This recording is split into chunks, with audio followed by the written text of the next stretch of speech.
સુરત જિલ્લામાં ગાજવીજ સાથે મેઘરાજાની ધમાકેદાર એન્ટ્રી થઈને વીજળીના કડાકા ભડાકા સાથે વરસાદ થતા પાકને નુકસાન થયું છે। ખેડૂતોએ સૂકવવા મૂકેલ ડાંગરનો પાક પલળી ગયો છે। ડાંગર કાપવાનો રહી ગયો હોય તેવો પાક પલળી ગયો છે અને રસ્તા પર ડાંગર સૂકવવા મૂક્યો હતો અને તે ડાંગરનો પાક ફરી એકવાર પલળી ગયો છે।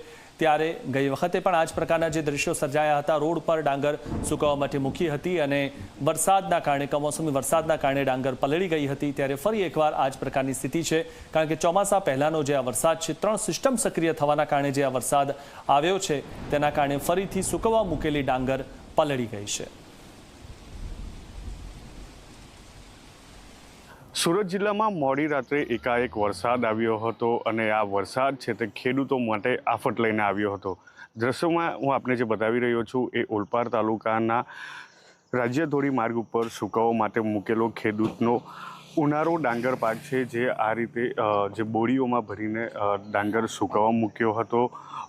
મોડી રાત્રે જે રીતે વરસાદ વરસ્યો હતો, ગાજવીજ સાથે ભારે પવન સાથે વરસાદ વરસ્યો હતો અને જે રોડની ઉપર ખાસ કરીને જે ખેડૂતો છે તે ડાંગરનો પાક સૂકવવા મૂકતા હોય છે અને આ ડાંગરના પાક વરસાદના કારણે પલળી ચૂક્યો હતો।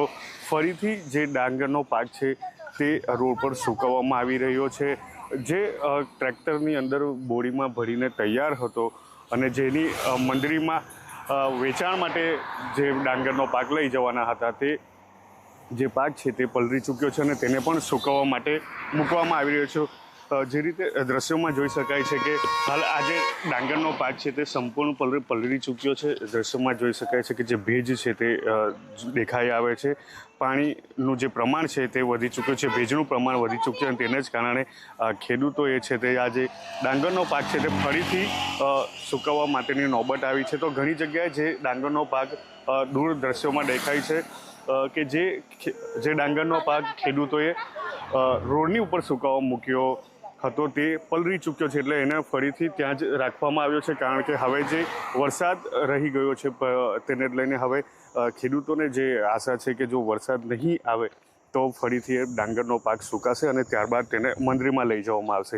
હાલ જે આ ડાંગરના પાક છે જે સુકાઈ ચૂક્યો છે અને જે પલળી ચૂક્યો છે તેઓને ફરીથી કાઢવામાં આવી રહ્યો છે અને ફરીથી તેનું પેકિંગ કરવામાં આવી રહ્યું છે, એટલે કે જે ડાંગરનો પાક સુકાવવા માટે મૂક્યો હતો તે પલળી ચૂક્યો છે અને જે ડાંગર પાક સુકાઈને તૈયાર હતો, જેને બોરીમાં ભરી દેવામાં આવ્યો હતો, તે પણ પલળી ચૂક્યો છે। એટલે ફરીથી ખેડૂતોએ પારાવાર મુશ્કેલીનો સામનો કરવો પડી રહ્યો છે અને તેને લઈને હાલ ખેડૂતોએ ફરીવાર પારાવાર મુશ્કેલીનો સામનો વેઠવો પડી રહ્યો છે। જે મોઢે આવેલો કોળિયો છે તે હાલ ખેડૂતોના મોંમાંથી છીનવાઈ રહ્યો હોય તે પ્રકારના દ્રશ્યો આવી રહ્યા। ડાંગરનો પાક ભેજવાળો અને પલળી જવાથી તેની ગુણવત્તા પણ હલકી થવાની છે અને તેને લઈને ખેડૂતો પણ મુશ્કેલીમાં મુકાયા છે।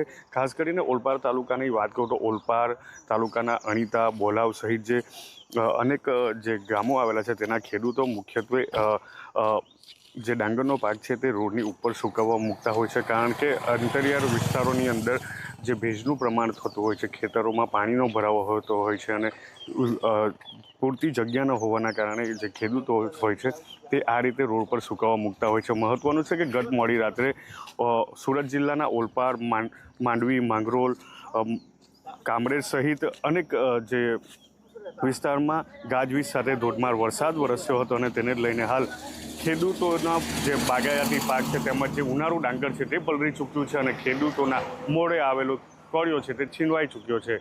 સંદીપ વસાવા, ઝી મીડિયા, ઓલપાડ, સુરત।